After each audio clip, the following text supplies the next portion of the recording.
All I have in this world is my balls and my word, and I don't break them for no one. Do you understand? Rightio legends, Chaos Chronicles, and we are back. So it has been about 3 weeks since we made a video. I can't believe I thought I was going to get all moved into a house and out of another house in 3 days. But yeah, we're still actually kind of moving in. We're nearly all done now. But anyway, so today I thought we'd talk about the time when I was stabbed in the neck at a pub in Frankston. So the scar goes all the way down there. And so I was stabbed in the neck with a schooner. And so yeah, this is the story. So I was actually living in country Victoria and decided to move back to Melbourne to get a job. And so I was working with one of my best mates, and so which was roof tiling. And so I was living with my brother at the time, and my mum was staying with us at the time as well. And so, yeah, every Thursday night, they used to have at the Western Port pub in Hastings, which was 2 for 1 night. So you could get 2 drinks for the price of one for 2 hours. And so, people used to get pretty messy on this night. And so on this night, this was my first week that I'd started my job. So I'd been working since Monday. It was Thursday. I'd just been paid. And so I was like, yeah, I'm going to come out with you, bro. So my bro's like, yeah, we're going out. And so it was my brother, his best mate from work, and then 2 chicks who I had only met that night, and myself. So there was 5 of us. And so anyway, it was like all in all a pretty good night. And then a group of people rocked up, which made my brother's mate pretty uncomfortable. It turns out he had a drama with them over something that happened years ago with a girl and whatnot. And so anyway, they were at odds about it. So anyway, I didn't want any drama. So I just went up and said, look, boys, we don't want any drama tonight. Rah, rah, rah. We're just here to have a good time. I'm sure you are, blah, blah, blah. They agreed. They said, yeah, no trouble tonight. I said, yeah, just sort it out another time. And they were like, yeah, no worries, mate. Cheers. And so I walked off, and yeah, we just continued partying on in the pub, and we'll go and shout for shout. So every time you buy drinks, you're kind of buying 10 drinks. So it's your shout. There's 5 people. You're buying 10 drinks because it's 2 for 1. So it used to take a couple of trips, and so yeah, and then fast forward about an hour later, and those guys are kind of starting on my brother's mate again, and so we all decided it was probably a good idea to get him home. And then my brother said, look, I might go home, I might come back, we'll see what happens. But he didn't end up coming back, which left me at the pub by myself with these 2 chicks, which I didn't care about at all. And so yeah, it was up to my shout again, and it's almost the 2 hours are nearly over where you get the 2 for 1, and so like we're trying to get in as many as you can, and as you can probably imagine, I was pretty darn sloshed, and yeah, so it was my turn to do a shout. So I went up to the bar. I had 3 drinks in my hand, so they were actually I think at this time, I think I was drinking Cougar. I don't know. But anyway, I had 3 drinks in my hand. One was a pot, had 2 cans behind and one in front. And I'm carrying them like this. And so, and then on my way through, I had tripped over on one of these dude's feet, which I found out later deliberately put his foot out so I would trip over, and I actually spilt my drink over his shoes. And this guy's having a hissy fit over it, trying to be a hero in front of all of his mates. Now that my brother and his mate is gone, like I'm there by myself with the 2 chicks. There's about 4 or 5 of them as well. And, I'm just saying, like, mate, I told you before, I'm here for a good time. I don't want to fight you. I'm not going to fight you. If you're pissed off about the drinks or whatever, look, I'll buy you a drink, mate. Look, I'll buy everyone a drink if that's what it takes. And, he was banging on about his shoes. They're brand new shoes. You should be buying me a new pair of shoes. And I'm like, well, fuck, mate, that's not going to be happening. You know what I mean? I'll go and buy you all a beer, but that's as good as it's going to get, And then, yeah, I can just started walking away. I was like, this is going nowhere, you know? And then so like the girls were literally about 5 meters away. And so I got about 3 meters into that 5 meters and then just felt this almighty thud, like whack right in my neck. And I thought I'd been punched in the neck. And so, like, it turned out exactly right behind where the girls were sitting was the outdoor beer garden, and which had glass doors there. So, like, it was dark outside, so the glass doors kind of worked as a mirror, you know. And yeah, I took my hand off my neck, and the blood was squirting further than I can stretch my arm. And so, it actually turned out he stabbed me in the neck. So he smashed a pot first on the table, and then come up and whopped me straight in the neck with it. And yeah, so I didn't realize at first, glass is sharp. I just thought I'd been punched in the neck, like it was an almighty thud in the neck. Yeah, I seen the blood coming out.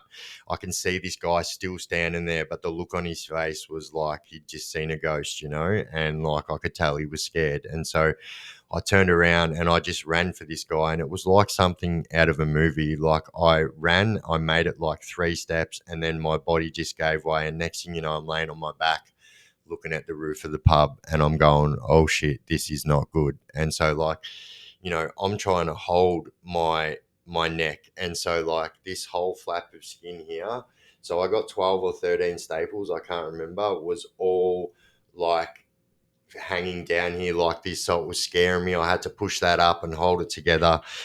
And you know, believe it or not, you know, this still blows my mind till today. So there was an off-duty police officer there, so I was pretty in depth into doing illegal things at this time. So there's a good chance that I was under investigation, and like they weren't off duty, they were just not uniformed. And so anyway, this guy's jumped straight on my kind of, you know, put his knees over my chest, but wasn't sitting on me, put his hand straight in my neck hole and put his fingers squeezing my carotid artery. So what had actually happened is he nicked my carotid artery. So if he had have like severed my carotid artery, there's no coming back from that. It's like an elastic band. And once you sever your carotid artery, it just snaps and disappears. That's it, you know? So yeah, so there's you know, he's holding my neck. And so in this time, so one of the chicks has actually taken off. We actually lived less than a minute away from this pub. So she's actually taken off to my house to go and tell my brother that I'd just been stabbed. But my mum answered the door, and you know, she's told my poor mum that I'm lying on the pub floor in a pool of blood because I've just been stabbed in the neck. You know, my mum absolutely freaks out, gets in her car with the chick, flies down. So my mum gets there before the ambulance gets there. So I'm literally at this time, I am dying. I am starting to go cold. I am dropping in and out of consciousness. I am losing a lot of blood, and I have already lost a lot of blood, like before the officer started, you know, squeezing my neck. And so, you know, my mum's got there, and then the ambulance literally got there about 10 seconds later. So I wish that my mum had got there after the ambulance, but that's not the way it happened. So anyway, I get into the ambulance and things start going downhill very quick. Obviously, I've lost a lot of blood. I've nicked my main artery in my neck, and you know, I start dipping in and out of consciousness again. But this is worse. Like, I now start to feel like I have no energy. I'm absolutely freezing, and it kind of feels like my life was turning off and then on, off and then on. And then so I grabbed my mum by the hand. I told my mum that I was so sorry, by the way, I decided to live my life, and that I'm so sorry that I've had to do this, but I'm sorry, mum, I've got to go. And then also, I guess, like a movie as well, my mum said I just flatlined. Dude, I'm out of it. Next thing you know, they're doing CPR. They hit me with the paddles. They brought me back to life just as we pull into the Frankston Hospital. But it gets worse from there. So they realise then that I am. So they asked my mum if she knows what blood group I am. My mum says yes. I believe he's O negative, which is the rarest blood group, and therefore is the least donated blood. And they had none there for me. So um, I'm getting like emergency plasma infusions to try and, like, I don't even know what it does, lift your white blood cells or some shit. But yeah, anyway, so I ended up like dying 3 times that night, and one of them times I was literally dead for over 3 minutes, which is pretty crazy to think of. And yeah, so I had to go into surgery. Obviously, they saved my life, and I'm so happy the microsurgeon got my tattoos pretty damn perfect the way he joined it back together. But one last crazy thing happened. So like it was like I was sitting up in the corner of the hospital room, and my mum, my brother, and the chick that had ran to get my mum, she stayed with my mum the whole time and stayed at the hospital with me the whole time as well.